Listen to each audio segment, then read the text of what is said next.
थे आप सभी का फिर से मेरे YouTube चैनल पे आप लोगों का। तो दोस्तों आज की वीडियो में आज से हम लोग डेली जो है जो कक्षा 10वीं का यूपी बोर्ड 2024 में विज्ञान का जो पेपर होने वाला है उसमें 20 क्वेश्चन बहुविकल्पी पूछता है, ठीक है। और उन्हीं 20 क्वेश्चंस को हम लोग यहाँ पे तैयार करेंगे डेली 7:45 पर लगा करके 8:15 तक ये क्लास डेली रहेगा। और आप लोगों का यहाँ पे डेली रिवीजन होगा साइंस का क्वेश्चन, ठीक है। तो आप सभी कक्षा 10 के सभी विद्यार्थी रेडी हो जाएंगे इस क्लास के लिए। और इसी के तुरंत बाद एक क्लास और आएगा 8:30 बजे से लगा के 9 बजे तक सामाजिक विज्ञान का, जिसमें बहुविकल्पी क्वेश्चन किया जाएगा। जिस तरह ये क्लास है उसी तरह वो भी क्लास है। और इसके 4-5 वीडियो हो चुके हैं, 4-5 क्लास हो चुके हैं सोशल साइंस के, ठीक है। अभी उसका 5वां क्लास आई थिंक होगा आज, ठीक है। उसके बाद से आप लोगों को 9 से 10 तक साइंस पढ़ना है, साइंस थ्योरी पढ़ना है, ठीक है। फिर 10 से 11 पढ़ना आपको मैथ, और सुबह में 6 से 7 पढ़ना होता है आपको इंग्लिश, ठीक है। तो ये था टाइम टेबल। अगर टाइम टेबल आपको चाहिए तो कम्युनिटी बॉक्स में जाइए, वहाँ पर जो है आपको मिल जाएगा टाइम टेबल की कौन कौन सा शेड्यूल चलता है और क्या क्या यहाँ पे क्लासेस चलती हैं, ठीक है।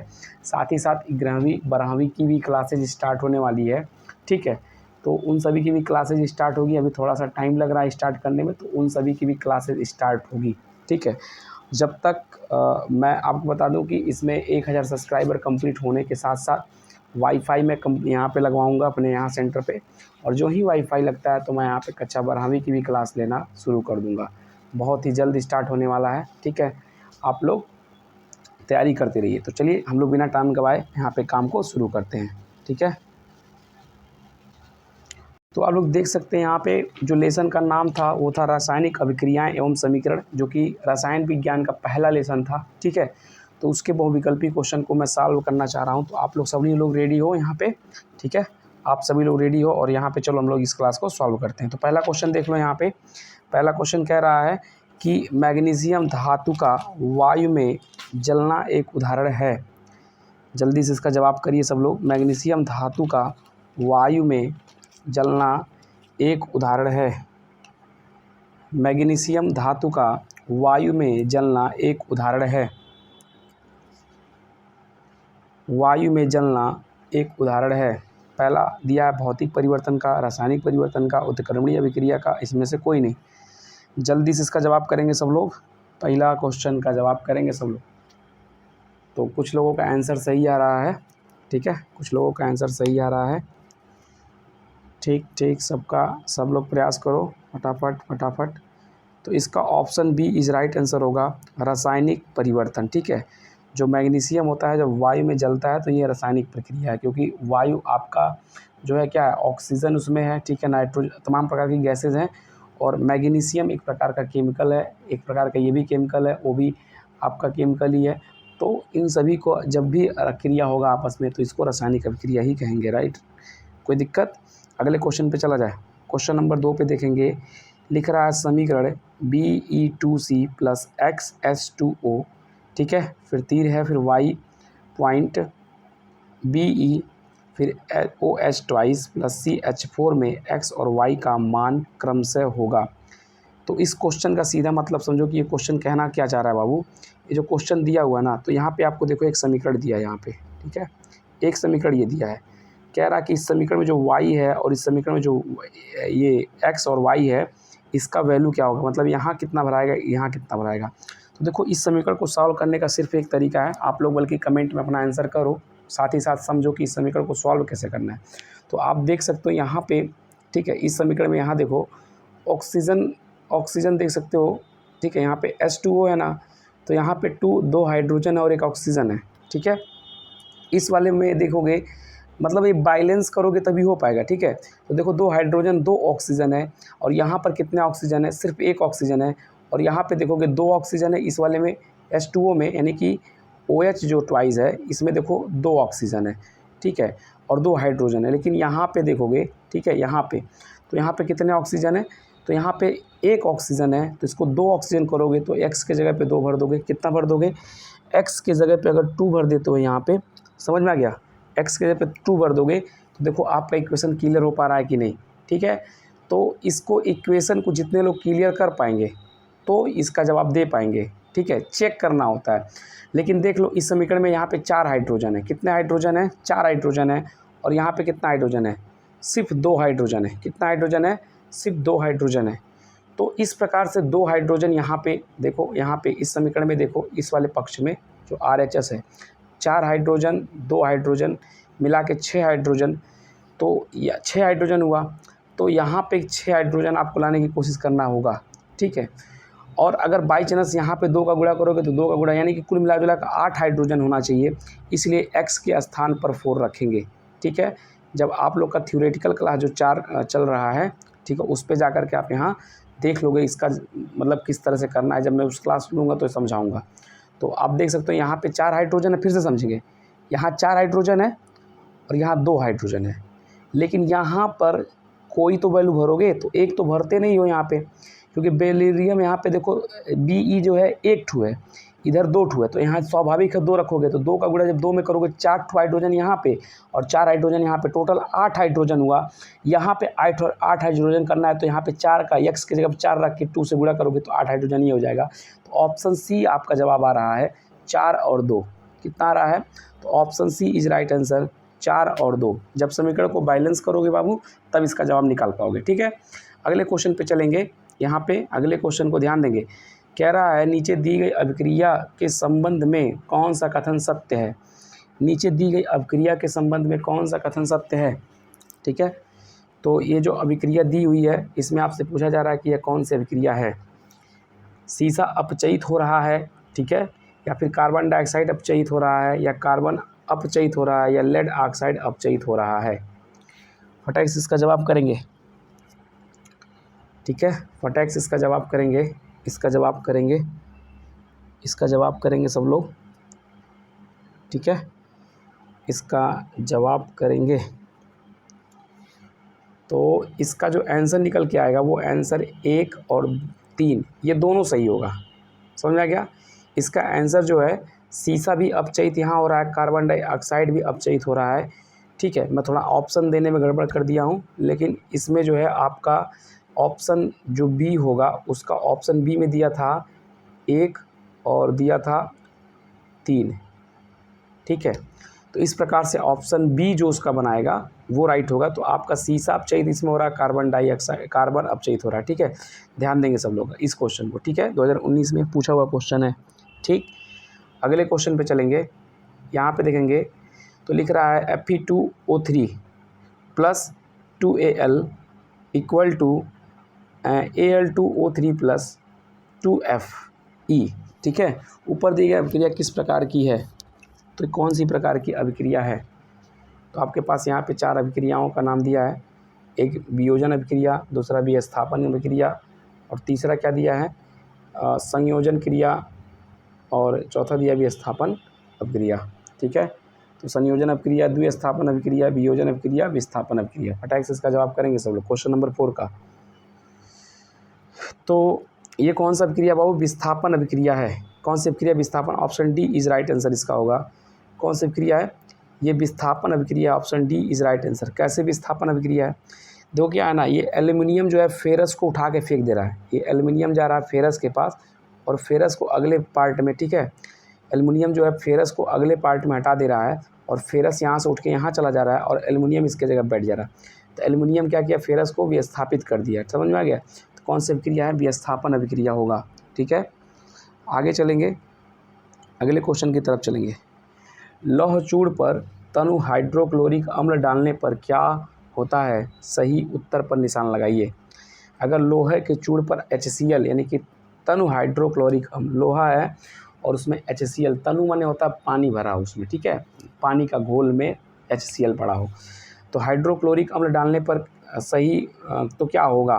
ठीक है, इन चारों में से क्या निकल आप इसका आंसर होगा? फटाक से बताएंगे सब लोग, जल्दी से बताएंगे कि अगर लोहे के चूड़ पर HCl, तनु HCl अगर पड़ता है तो क्या होगा? क्या होगा? तो इसका option A is right answer होगा। उसमें से हाइड्रोजन गैस और आयरन क्लोराइड बनता है। क्या बनेगा? हाइड्रोजन गैस और आयरन क्लोराइड बनेगा, ठीक है। अगले क्वेश्चन पे चलेंगे, अगले क्वेश्चन पे चलेंगे। थोड़ा सा क्वेश्चन टफ लग रहा है, लेकिन बाबू आपके ही पेपर से है तो आपको पढ़ना ही पड़ेगा अगर आप लोग हाई स्कूल में हो, ठीक है, ये आपके पेपर से है तो आपको पढ़ना ही पड़ेगा। क्लियर सबको क्लियर।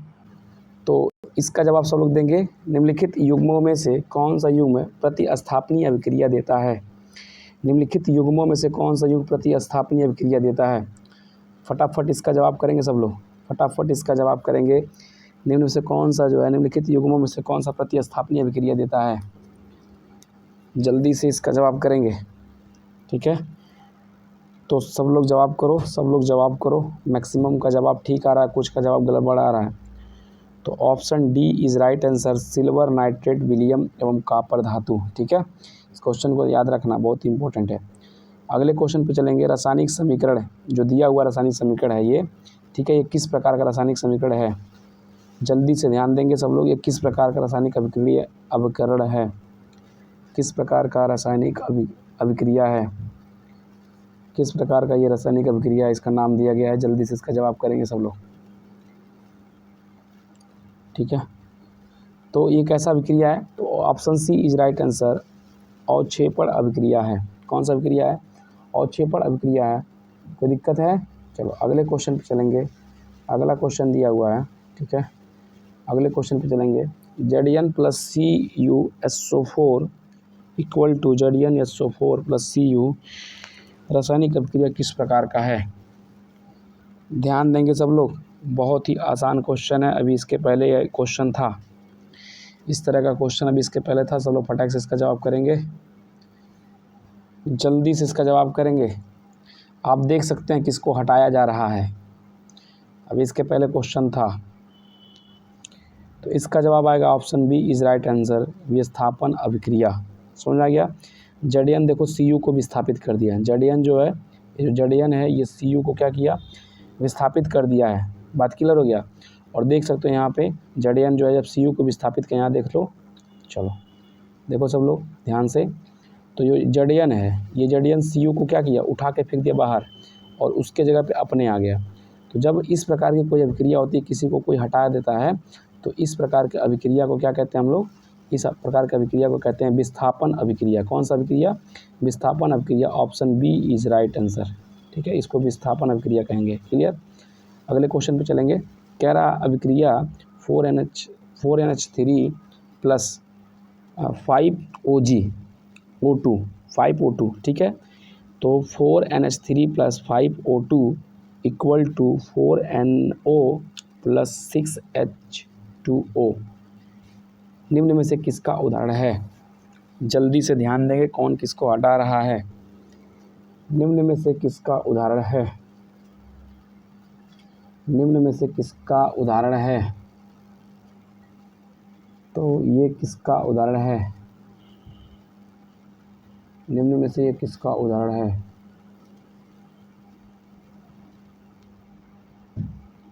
निम्न में से ये किसका उदाहरण है, फटाफट जवाब देंगे। ठीक है, तो ये यहाँ पे इसका 2 ऑप्शन राइट होगा, थोड़ा सा गलती हो गया है यहाँ पे टाइपिंग में। 2 ऑप्शन इसका राइट होगा, विस्थापन अभिक्रिया और रेडॉक्स, ये दोनों सही है। ठीक है, विस्थापन अभिक्रिया और रेडॉक्स अभिक्रिया ये दोनों सही है इसके लिए। ठीक है, विस्थापन अभिक्रिया और रेडॉक्स अभिक्रिया दोनों आप लोग याद रखेंगे, ये दोनों के लिए सही है। ठीक है, अगले क्वेश्चन पे चलेंगे। तो ये क्वेश्चन ध्यान देंगे सब लोग, ये क्वेश्चन सब लोग ध्यान देंगे, ये क्वेश्चन सब लोग ध्यान देंगे।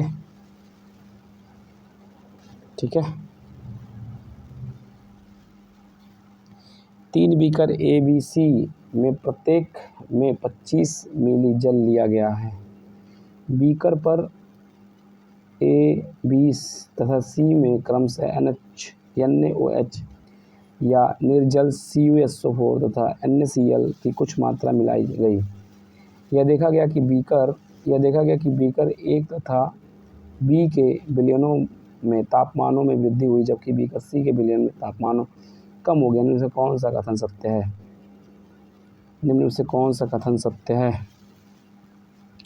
जो A था और B था, ठीक है, उसके विलयनों का तापमान में वृद्धि हुई और बीकर C में जो है तापमान में क्या हुई, कमी हुई। ध्यान देंगे, तापमान में वृद्धि हो रही है A और B, तो इसका जवाब क्या होगा।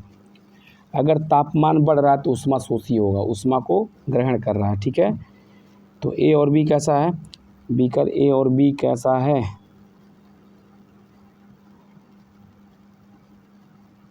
ठीक है। उष्मा दे रहा है ना, सब लोग ध्यान देंगे, उष्मा दे रहा है ना।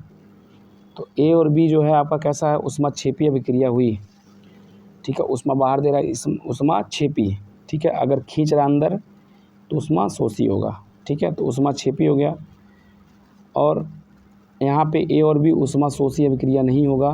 तो ए और बी के हिसाब से देखेंगे तो आपका ये विकल्प एक सही है। उष्मा क्षेपीय उष्मा को बाहर फेंक रहा है, ठीक है, क्योंकि गर्मा के उष्मा को बाहर फेंकेगा। और ये ठंडा हो रहा है तो उष्मा को खींचेगा तो उष्मा शोषी होगा। ऑप्शन 4 जो है सी के लिए ऑप्शन 4 सही होगा। और ए और बी के लिए ऑप्शन क्या होगा आपका, 1 सही होगा। तो ये भी आप दिमाग में रखेंगे कि इसका दोनों का जवाब आपको समझ में आ जाना चाहिए। अगले क्वेश्चन की तरफ चलते हैं।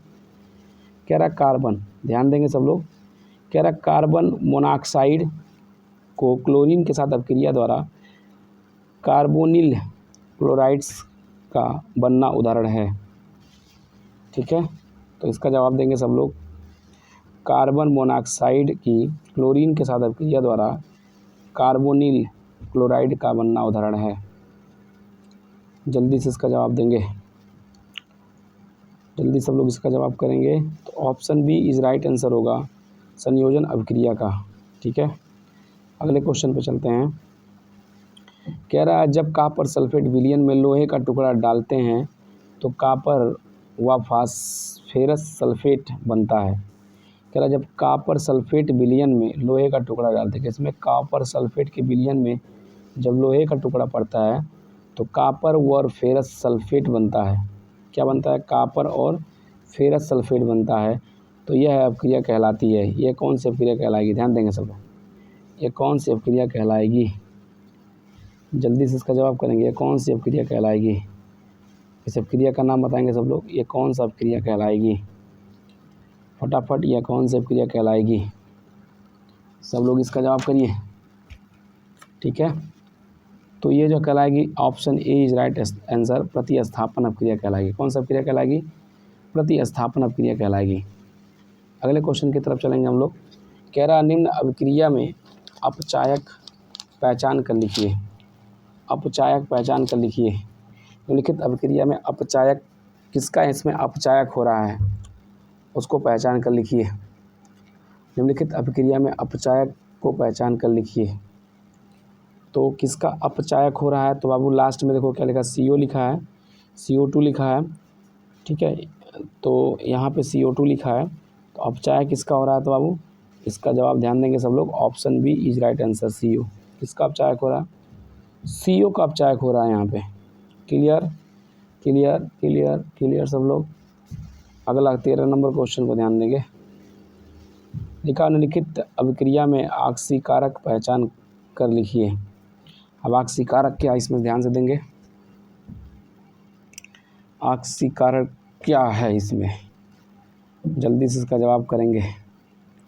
ऑक्सीकारक किसके साथ ऑक्सीजन जुड़ा है, ठीक है, किसके साथ ऑक्सीजन जुड़ा है, तो option A is right answer, ठीक है। Option A is right answer, MnO2, ठीक है, MnO2 इज राइट आंसर।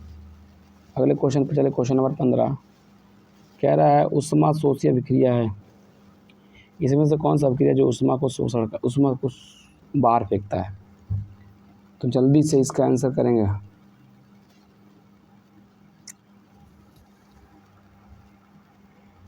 जल्दी से इसका जवाब करेंगे, जल्दी से इसका जवाब करेंगे, ठीक है,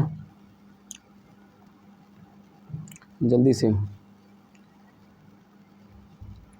तो इसका जो आंसर होगा वो आंसर आपका ऑप्शन ए राइट आंसर होगा, नाइट्रिक ऑक्साइड बनाएगा, ठीक है। जब नाइट्रोजन और ऑक्सीजन जुड़ेगा आपस में तो नाइट्रिक ऑक्साइड बनता है, ठीक है। और यह उष्मा देता है, क्या देता है, उष्मा देता है। और ये 45 कैलोरी, कितना कैलोरी, 45 कैलोरी ऊर्जा की बात करता है। कोई दिक्कत है यहाँ पे, कोई दिक्कत यहाँ पे, वो क्लियर हो गया। आगे चलते हैं, आगे चलते हैं। कह रहा है अगला क्वेश्चन को ध्यान देंगे। कह रहा है निम्नलिखित में से कौन सी गैस को ताज़ा तेल के नमूने के लंबे समय तक परीक्षण यानी कि भंडारण के लिए उपयोग किया जा सकता है। जल्दी से इसका उत्तर करेंगे।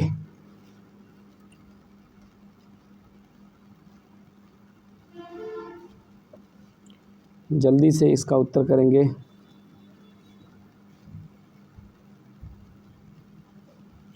निम्नलिखित में से कौन सा गैस का ताज़े तेल के नमूने का लंबे समय तक भंडारण के लिए उपयोग किया जाता है? तो इसके कारण कौन कौन से हैं? तो इसमें option D is right answer हो, हीलियम और नाइट्रोजन। क्या होगा? हीलियम और नाइट्रोजन, क्योंकि कम क्रियाशील होता है, ठीक है, इसलिए, ठीक है, भंडारण के लिए। सोचो कि कौन से ऐसे चीज़ को अपने घर में तुम रख सकते हो ज़्यादा दिन के लिए, तो वह चीज़ जो कम क्रियाशील हो, जो खराब जल्दी ना हो, उसी चीज़ को ना रखते हैं। तो क्रियाशील जब ये कम है तो ख़राब कहाँ जल्दी होगा, क्रिया करेगा नहीं तो ख़राब नहीं होगा, तो इसलिए इसका ये राइट आंसर होगा डी। 17 को देखेंगे सब लोग। क्वेश्चन नंबर 17, निम्न समीकरण के लिए जल डैश डैश का कार्य कर रहा है। निम्न समीकरण के लिए जल, निम्न समीकरण के लिए जल का कार्य कर रहा है।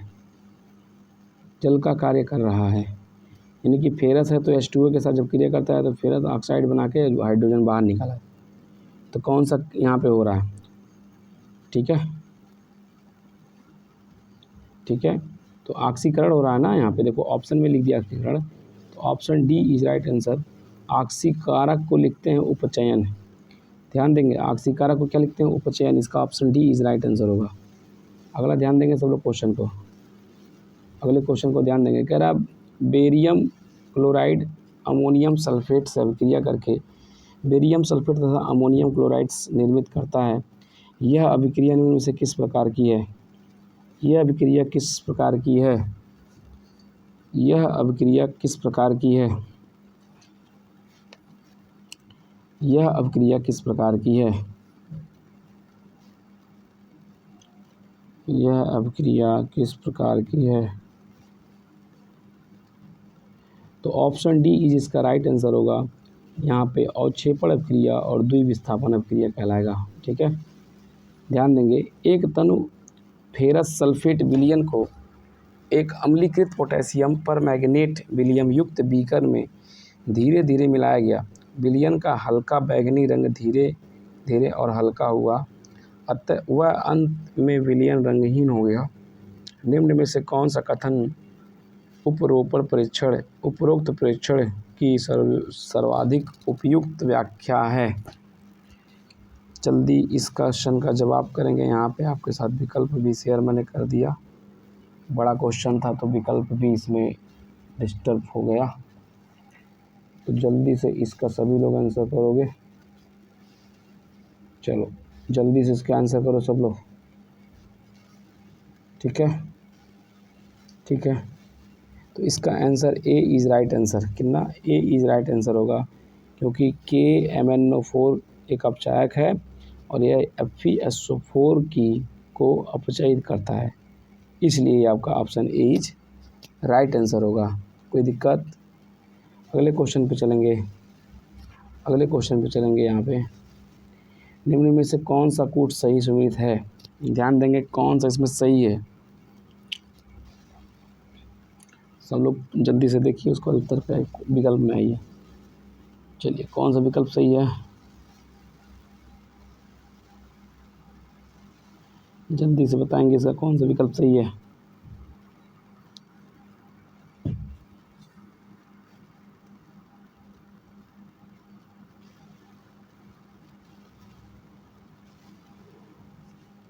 जल्दी से इसका जवाब करेंगे। तो इसका जो option A is right answer होगा। क्या होगा? इसका जो ये वाला कूट है, ये वाला कूट, ठीक है, संयोजन अभिक्रिया, ये एकदम सही है, ठीक है। तो इसका ऑप्शन जो है क्या होगा? ध्यान देंगे, इसका ऑप्शन क्या होगा? तो option A is right answer. कोई दिक्कत?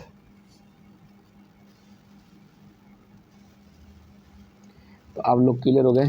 तो ये साइंस का क्लास, अब क्लास ओवर हो गया, इसमें अब साइंस के क्वेश्चन अगले कल की क्लास में साइंस मिलेगा। सब लोग बता दो कि यार आज का क्लास कैसा लगा। ये साइंस वाला थोड़ा कठिन था ना, थोड़ा कठिन था ना? चलो फटाफट कमेंट बताओ, क्लास थोड़ा कठिन था क्या?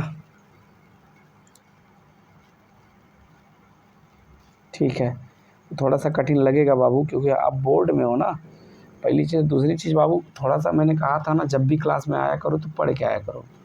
क्लास में पढ़ के ना आओगे तो डिमोटिवेट खुद होगे। अगर पढ़ के नहीं आओगे तो डिमोटिवेट होगे, और अगर पढ़ के आते तो मोटिवेशन अंदर से आता। समझ में आ गया? एक अंदर से मोटिवेशन आता और तुम कहते नहीं यार हमको भी करना चाहिए और पढ़ना चाहिए। और पढ़ के जब यहाँ बैठते तो जो तुम याद किया तो उसी वही क्वेश्चन जब पूछा जाता तो आपके अंदर फिर पैदा होता वो क्या कहते हैं, एक तरह से आपके अंदर एक मोटिवेशन पैदा होगा फिर कि मैं कंपटीशन भी लड़ सकता हूँ, कंफर्ट महसूस करोगे। ठीक है, तो आप लोग पढ़ करके तब इसका जवाब दीजिए, यानी कि घर पे एक बार पढ़ लीजिए उस लेसन को, फिर इस क्वेश्चन को सॉल्व कीजिएगा। हो सकता है आपका लेसन सही हो जाए। बात समझ में आ गया सबको? तो आप लोग अब 8:30 बजे कब आएंगे?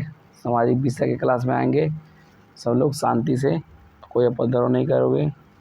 मिलते हैं सोशल साइंस की क्लास में 8:30 बजे। तब तक के लिए जय हिंद, वंदे मातरम।